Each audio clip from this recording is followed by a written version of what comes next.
All right, I want to welcome everybody back to the Life Less Perfect podcast.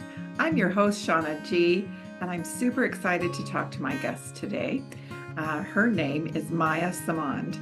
Now, Maya's life took a sharp and unexpected turn, getting diagnosed with breast cancer in 2008, followed closely by thyroid cancer and then diabetes. Overwhelmed, Maya underwent surgeries, chemotherapy, and radiation, facing some very grueling side effects.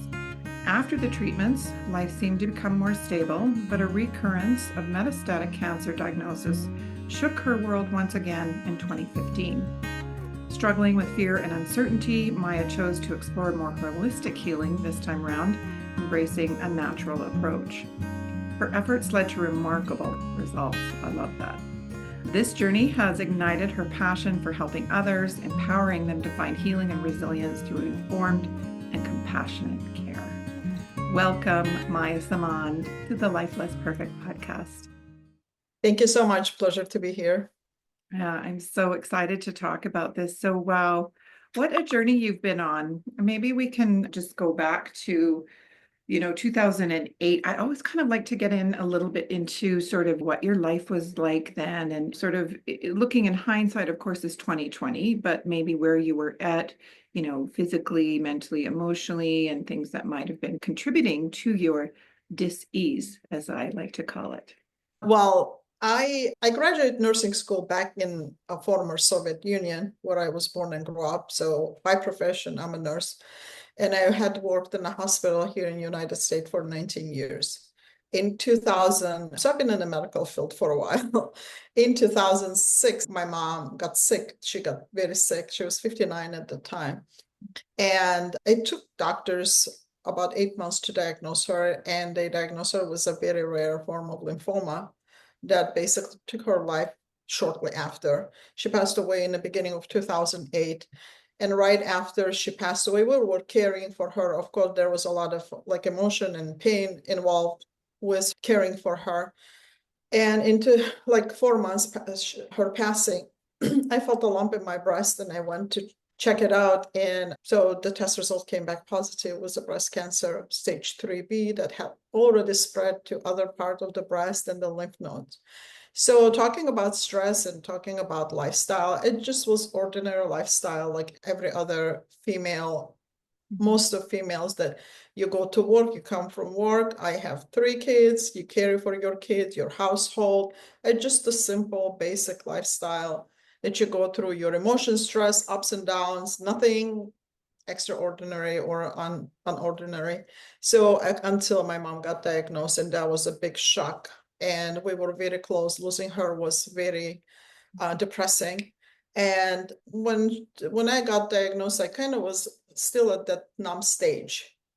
Mom passing, just been 4 months, and it kind of did not hit me that hard at the time. Now I was like, okay, whatever, do whatever it would take. So the treatment was, of course, like many other treatments. It was involved like chemotherapy, radiation, and then hormonal replacement therapy afterwards. So I did go through every step that I was told to, even though deep inside I was feeling there has to be something else. There has to be something. But I think mentally I wasn't ready to explore more. I just let myself to be taken care of. So after the treatment, I started building my life back. Post-treatment was hard, a lot of symptoms, a lot of downsizes. It was tough. The 5 years, it was very tough because of the symptoms of chemotherapy, symptoms of HRTs, hormonal replacement therapies, were very strong. But I tried to move on with my life, continue working. And in 2015, cancer came back, was metastasis to the endometrium. And that's, I think, when I got the biggest shock of my life, the second time. It just shook me completely. I think I went numb for a couple of weeks, like couldn't understand what was happening at the time and why all this question, just the question was supposed to be there in the first place that wasn't there, but the questions start popping up in my head. Why? I never had a family history. What is triggering? Logical questions. And of course, I brought it to my doctor's attention, to my oncologist. And all I would hear is like, we don't know. We don't know why you got cancer, no family history, nothing. I was 44 when I was first diagnosed, and here's 48 again, not 49 yet. So it was shocking. And all this question that I would ask, we don't know. We don't know where is it coming from. It must have been in your genetics, but I don't remember anyone was a genetics of cancer, anyone except my mom. So I decided to search. I had this instinct, like there has to be something else. I have to look it up. So I started doing the search. Sorry to interrupt you, Maya, but I just want to stop you there for a moment because I want to really emphasize the importance of listening to our own intuition. Yeah. Right. That's what I want to go actually to. It was a strange feeling. I get that feeling once in a while, not all the time. It was a strange feeling that there is something out there that I don't know about. And I have to learn about it. Because there was a voice sitting in my head, like whatever I was presented by my doctor, by my oncologist, the treatment plan and everything, like I was kind of shaking my head listening to her, but the voice was so strong in my head saying, no, you can do it better. You can do it better. And I didn't know where that voice is coming from and why am I feeling this way? I had no idea. And I came home, I had no idea how to respond to my doctor. All I told her that I need to think about it. So I came home and next couple of weeks was like a roller coaster of emotions. What do? Do I go, because I didn't want to go through what I went through first time, for sure. And what to do next, I had no idea. So I was in this like roller coaster emotions. And then one day I just came across, I just dived into the research. I start looking everywhere where I can look. Bilingual, I start looking in different languages. I start looking in English, everywhere where I can gather any information. I start looking at and I start reading that diet plays a role, lifestyle plays a role, stress plays a role. No one tells you about stuff like that. No one talks to you about any of those things. And I'm like, is that really true? Like, because changing the diet is not hard. Why don't we know about it? And then at some point it made this logical sense. Like for a human body to survive, we need water, we need food, we need an air to breathe. And if food is not important, how do we survive then? Exactly. Right. So I start thinking that I start going more deeper in my thoughts. I start learning more. And I decided I don't want to do any treatment. I want to do everything by myself. I considered to be crazy at that time. A lot of people were afraid. My loved ones were worried about me, but at the same time, they supported me. And my family completely supported, my husband completely 100% supported me. My doctors were shocked, saying like, I don't have much time. Do you understand? You have only 15% survival chance because it's a recurrence. It's a stage 4. You cannot play games, Maya. So I had to stand between my own feeling, that instinct that I had, and face this whole entire world that was coming on me saying that I was crazy. I was playing with fire. I hate to interrupt you, Yeah. but I'm going to stop you here because I really want to again point out the importance of what was happening in this scenario, because this is still a very common theme that happens, right? So you get the diagnosis, you get the prognosis, and immediately we're moved into this state of fear. And fear is the last place we want to be. Bodies are unwell because Yes. it's fear, really, I believe, that gets trapped in the body, that really is sort of a lower frequency or lower vibration energy that can just really start to create havoc. And so you're faced with this diagnosis, this prognosis, and I just want to say how proud I am of you for really standing in your own power, because that's what it is, right? When we give away our power to the medical community, and I am not throwing baby out with the bathwater here. There are amazing, medicines and amazing doctors and amazing new treatments that can certainly help in our journey. But if you don't believe fully in those treatments, I just think it's so important that our belief systems, that you have to fully believe in what you're going to be doing to help heal your body. Otherwise, I think it's not going to work. Would you agree? Yeah. I totally agree with that one, totally 100%. Because we, as a humans, we've been programmed that past decades that if we get sick or we need something, we have to go and ask someone else to come and take care of our problems. Yes. Right. And we forgot that our role is also big in this picture. We have to put effort in it ourselves. Yeah. So this is my entire journey brought me to those understanding. At the first, I had no idea. I didn't understand all these connections, but I'm so grateful to myself and to universe that at that time I did not break down, because I could have chose any path. Mhm. And no one knows where I would have been now. No one knows that. But I'm so grateful the decision I made at the time, that was a right decision for myself. And like you said, the fear stopping people from making right decisions. Yeah. I, Decision from a place of fear. I right. always say Never. we can take some time. That diagnosis and prognosis, that's information from one source, right? Yes. And we Yes. consider it that way and take some time and A, look for another opinion, B, do our own research. There's always time enough for that, right? To Yes. take Yes. time. Yeah. Yes, I knew the cancer doesn't grow overnight. Yeah. It takes years to grow. Yeah. So I was fighting with my emotions, with my thoughts a lot at that time, because I had this dual feeling. Like, if it's so easy, why so many people die of cancer? If it's just changing a diet, your lifestyle, why are so many people dying? And at the same time, I was like, okay, no, there has to be more than this heavy drugs. And I have not seen anyone that got better from drugs in any field. And I worked there. I mean, I worked in the medical system for 19 years. I worked in different fields, so I've seen people not getting better from any form of drug. And so for me, it was this emotional roller coaster. Mostly it was my own mindset.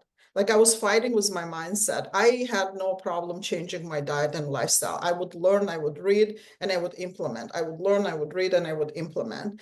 And I told myself, look, you try for 6 months. If you don't see the results, no one is making you, don't torture yourself. You can change, you can go anytime for treatment. Don't torture yourself if it's right or wrong. Try. If it's not going to work, you can go. So that kind of gave me a little peace of mind, until, like, I would hear something, either a phone call from a doctor, or, somewhere, or someone passed away from breast cancer. Oh, and then I would get that fear back. And then it would take me a few days to go back to that stage of, like, okay, I can do this by myself. And I had no problem changing my diet, as I said, eliminating all the toxins. I learned so much through that time, that everything that we've been exposed to is almost toxic. Yeah. And it just shook me so much. Like, how can human being get exposed to so many toxins and able to survive? Our body is so amazing. It fights for our surviving so much, and we take it for granted. How can we do this? So I learned, I eliminated everything from my household, from my life, from my family life, and the hardest part was, of course, my mindset. Yeah. The mindset was something that I had a lot of challenge with. So I would go back and forth. I would sit in front of the mirror and talk myself into trusting my own body, into trusting my own instinct. And it would take me hours. There was a lot of meditation. There were a lot of, like, observing myself. My husband gave me a book, Louise Hay's books, You Can Heal Your Own Body. And there was a sentence in that book that said, no one puts the thoughts in your brain but yourself. So, and I'm like, okay, why am I listening to my doctor who told me that I have 15% chance to survive? And I asked her, I said, based on what are you telling me this? She said that based on statistics. And I am sitting there and I'm like, how can I be a statistic? I'm a human being. And then this is based on what statistic you're giving me this information. It's based on statistics, what you do in the system with the chemotherapy and radiation, this statistic does not include anything else. And I'm like, okay, I'm not a statistic. I'm a mom, I'm an aunt, I'm a wife, I'm a sister. I'm not a statistic. I'm a human being.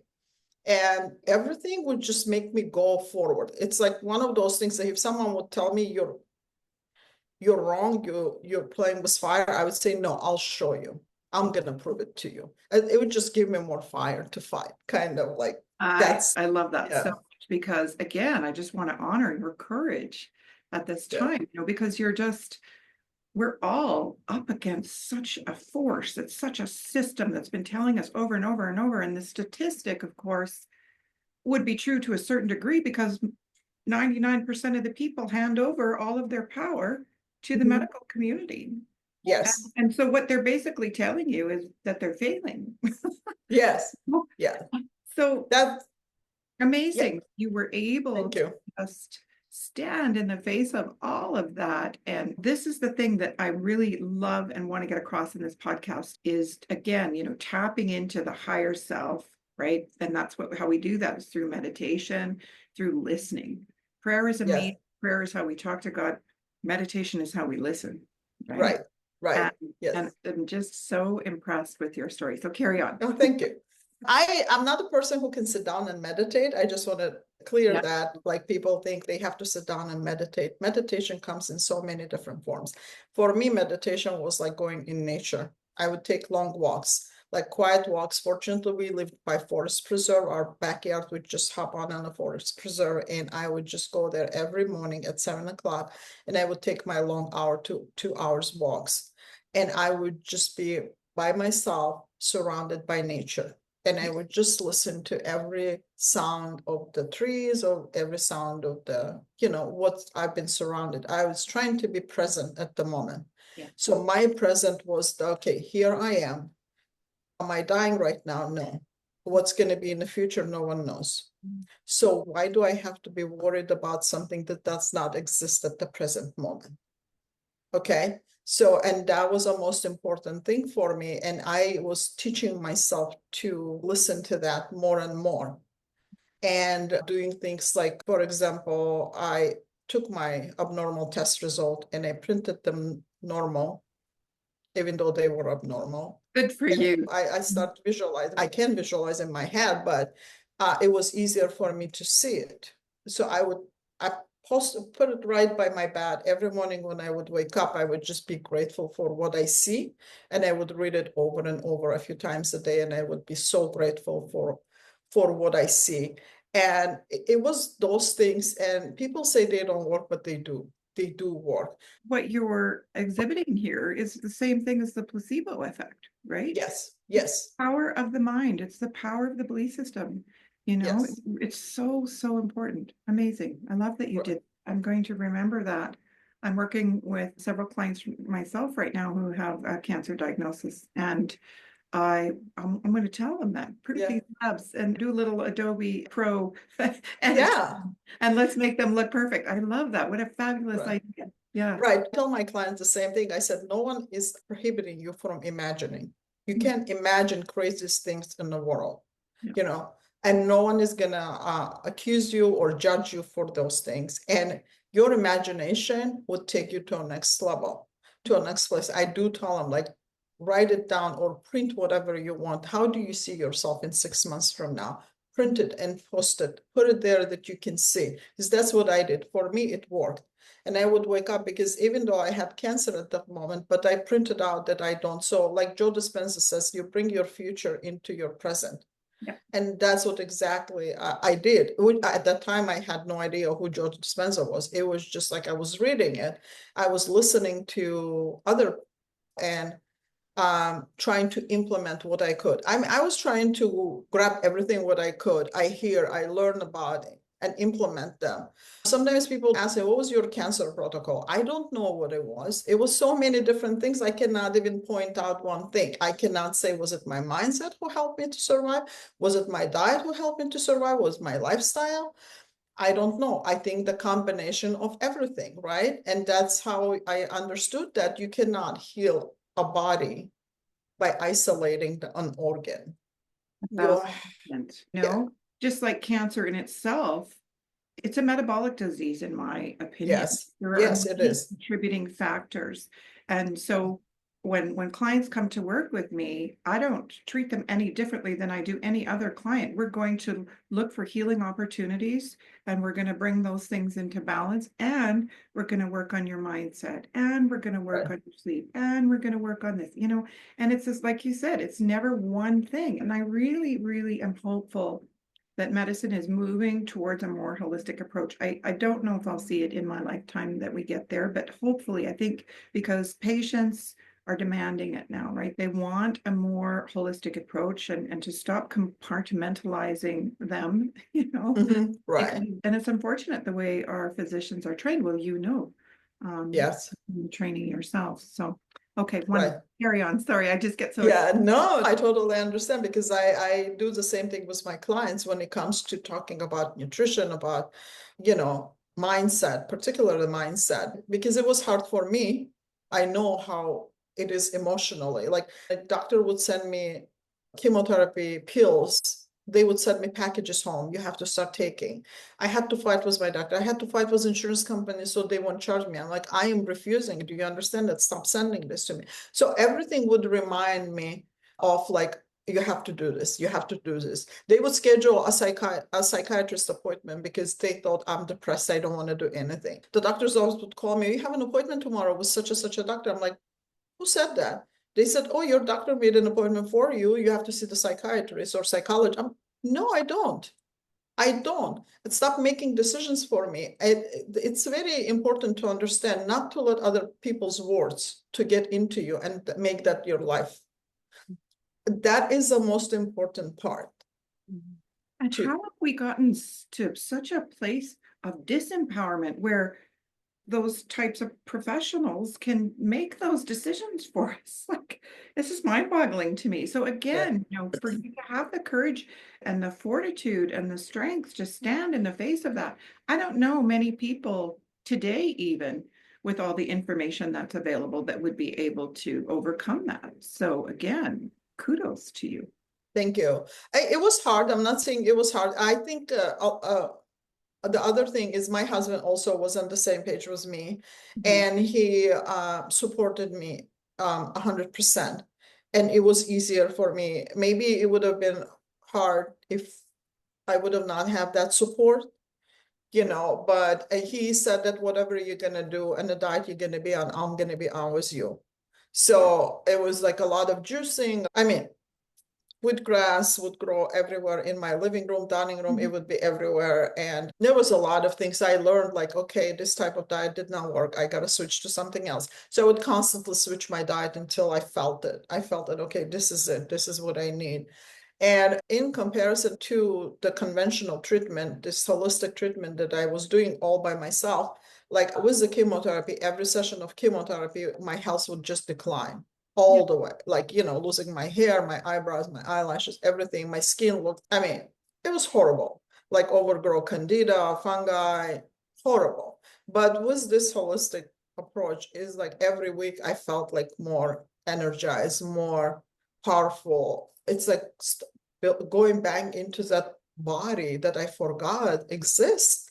No pain, no discomfort. You're slipping through the night and you forget that that is a normal feeling of your body and yourself, emotionally and physically. And when I compare those two, it's usually like a dark rainy day and sunny filled with flowers, like that. Those are two comparison I could have with a conventional treatment and holistic. So yes, I realized through my entire journey that more I would learn, the less fear I would have. And even now, like God forbid, come across something like that, I know I won't have any fear. I mean, we're humans, it might cross the brain, but I don't think so that I would be feared enough to just do something that I don't want to do. Yeah, the fear is so powerful. I always tell my clients fear and cancer cannot go hand in hand. And not only cancer, this is about every other disease, like they cannot go hand in hand.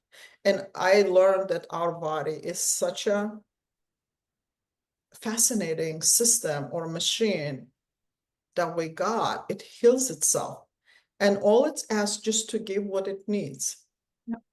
That's all, it's there, and you'll be surprised. You don't have to think about how do you have to heal cancer, or because I get asked a lot from my clients, how do I get rid of cancer? You don't have to worry about that, like many thousand other things your body does and you're not even aware of it. Exactly. Right? So Yeah. all you have to do, just give your body what it needs and observe what's going to happen. And that's basically what I did. And like I was cancer free within 8 months. Amazing. Stage 4 Right. metastatic breast Yeah. cancer. Wow. I was fortunate enough, it metastasized only to one organ. It did not spread any other parts. And when I started it, my entire journey was holistic approach. As I said, I gave myself 6 months. If it's going to work, it's going to work. If it's not, then we'll see. So in 4 months, we did blood work. I mean, we did the CAT scan. My doctor did the CAT scan and checked up, and it showed like a shrinkage of the tumor was at 50%. And that time I became more confident and I knew that I was on the right path. And then the following CAT scan did not show any sign of tumor. Amazing. And I'm curious what the response was from your physicians. So here's the thing. I did get a few prescriptions, like the HRTs and stuff like that, just because I needed to have a doctor, because they dismiss you as a client, as a patient, if you don't follow everything. So I was telling her that I would take only a couple drugs and I would fill them, but I would throw them in the garbage. I would not take them at all. So I needed to go to someone to do a PET scan and CAT scan to do my blood work and everything. So I would tell her, yes, I'm taking that and that. And then in the end, she was very impressed with my, the way I looked, the way I was progressing. And I did tell her that I'm taking a lot of supplements. I'm doing a lot of juicing. I'm doing a lot of like, not only juicing, I mean like the very strict diet. It was keto type of diet. And I'm doing everything. And she was surprised. She was very surprised. And then in the end, I told her, I got to be honest with you, doctor, I did not take anything. That's what it shook her. And she was very surprised, but at the same time, she was very positive. She said that, Maya, you have to send me some of your recipes. I was like, yes, I will. Of course, if you're open to that, definitely. But then we lived in Illinois at the time. After that, we moved to Austin. So I did not stay with her long enough to kind of see like if we would have worked out something or not. But my last visit with her was in 2019, and we did complete exam and everything was clear. And I've been clean since then. Amazing. Yeah. Amazing. What an incredible story. Thank you for sharing that. So how did you go from that place then into sort of working with clients? Because this is a part of my podcast that I love people to understand too, is that sometimes when these things happen, they're happening for us because, we're meant to be doing something else in our lives, right? In a different way. So how were you then steered or led to work with other people? I always say that universe brought me here. I wasn't choosing or planning. I did not even know there's such a thing of coaching people with cancer. So when was my story, the word just started spreading around and people like would call me and ask for help, how to help them with cancer. At that time, I was thinking, how can I help them? I don't have license, I don't have degree, knowing all the stuff in the medical system, you just have to be very cautious. So I told them, like, I can tell you what I did, but that doesn't mean that it can be. And then after a year or two, I decided, okay, probably I got to get something here since people are coming and asking for help. There's a demand for it, because I remember myself, like when I was looking for someone to help, because there were a lot of questions that I had no idea how to answer them and look for them. And if I would find integrative oncologist or a doctor to go, number one, some of them were very expensive that I couldn't afford. They were like 30,000, 35,000. It's like, there's no way I can afford that.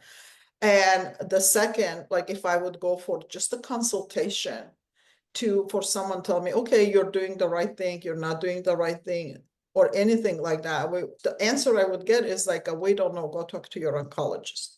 But I know what my oncologist is telling me. I want someone else's opinion too, so I can put them together and make a right decision for myself. But I couldn't get that. And that was very frustrating, very frustrating. And when people start coming to me, I start seeing this desperation. People don't know where to start and what to do.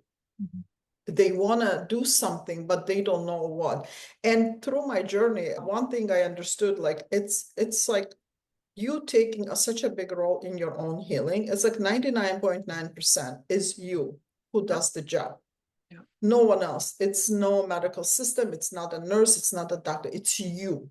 And what the doctor knows about you, basically nothing. They read your paper for 15 minutes. All they know is your entire life, your entire body in the hand of someone who just sees you in that piece of paper, your test result.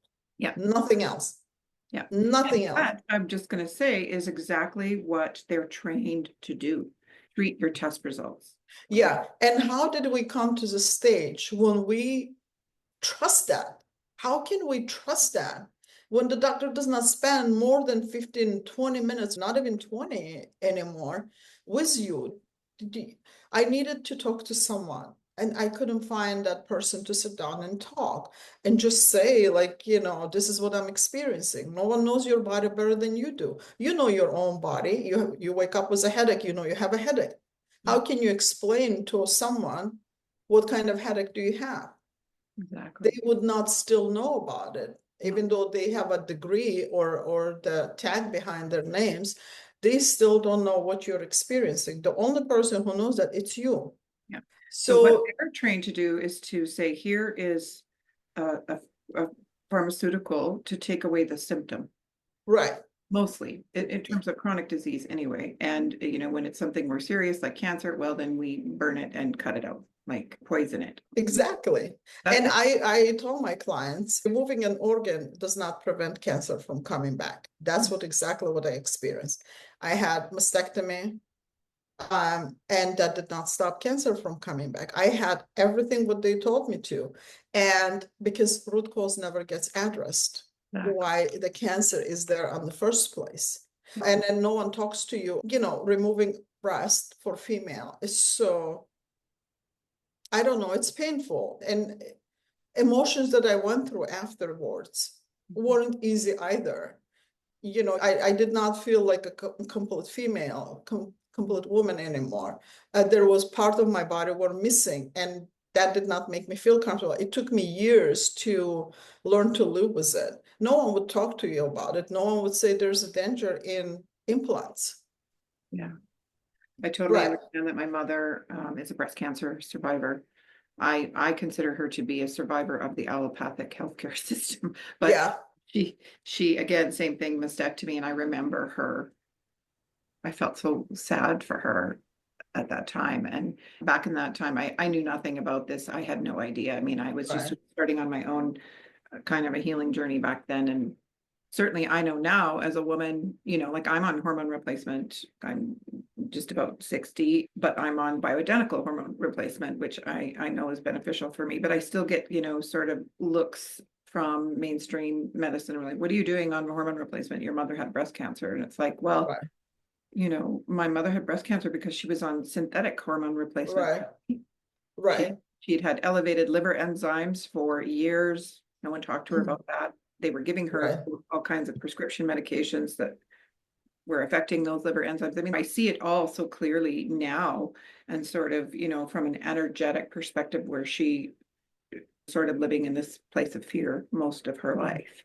And I love my mother dearly, and I'm sorry that she had to go through that. But again, I just want to come back to that because, like I said, there's that emotional piece too that these women go through, such a sense of loss. And I've known women who have gone and had double mastectomy when they literally had stage 1 DCIS, Right.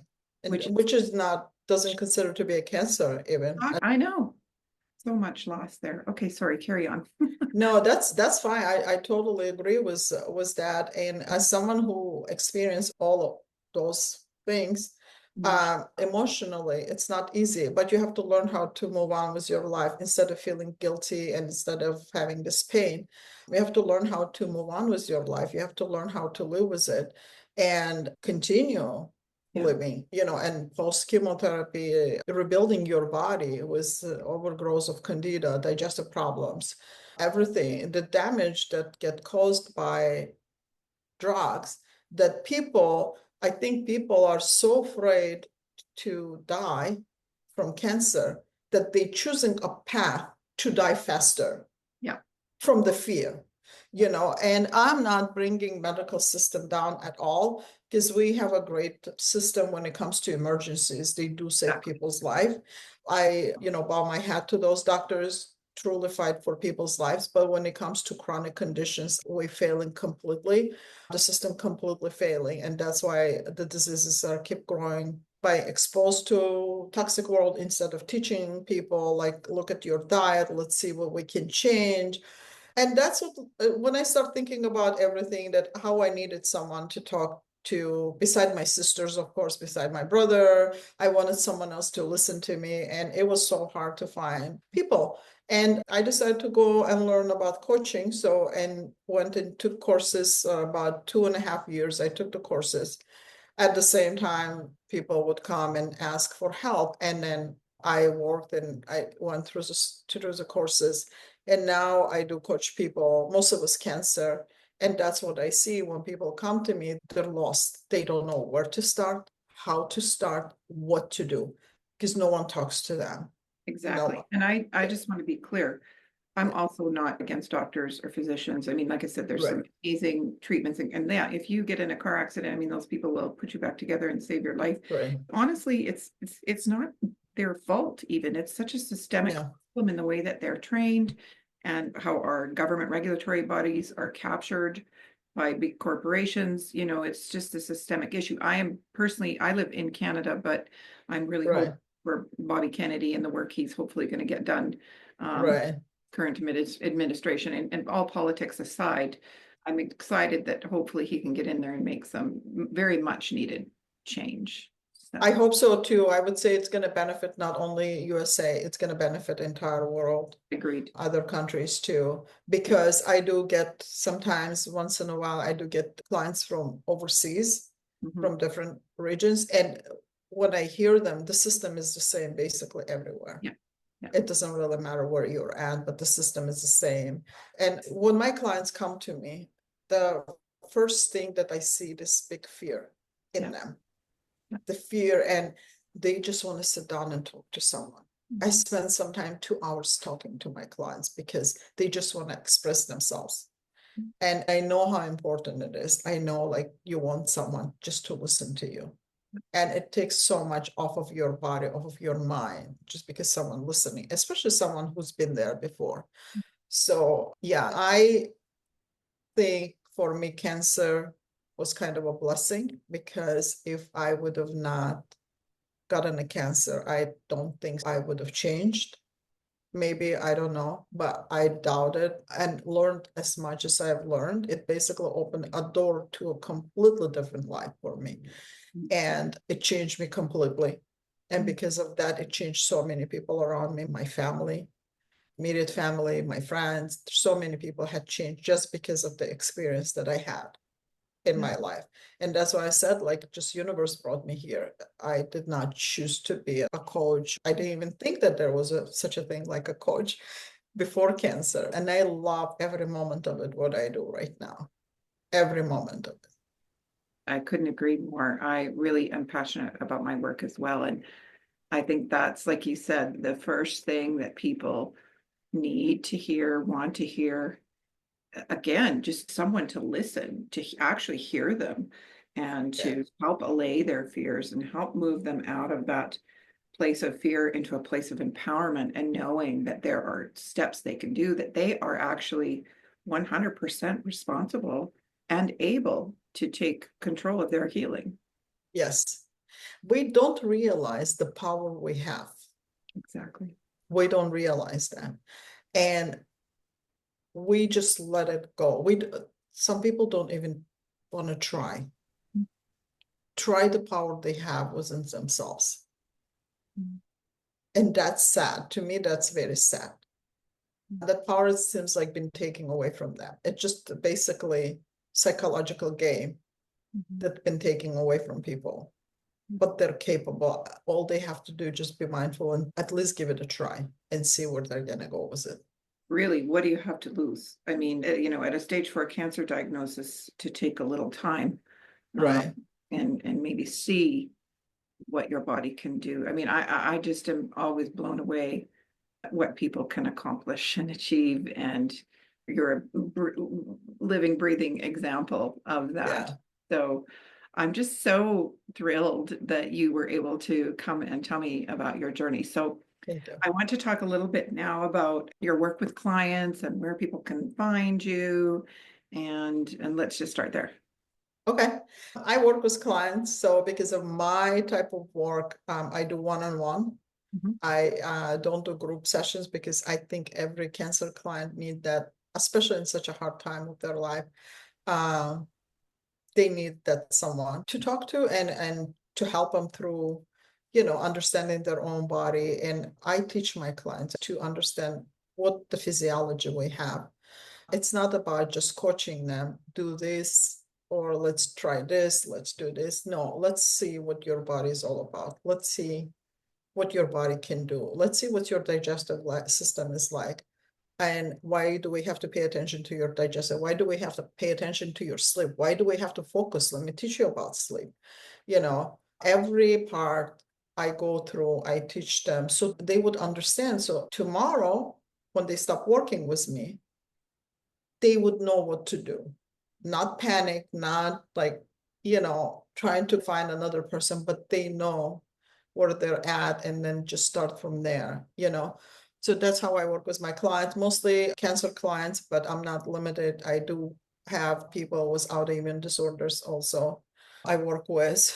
And I have a website that called 365 Health Inside and Out, because my belief is people, no matter what, 365 days a year have to be healthy from inside and out.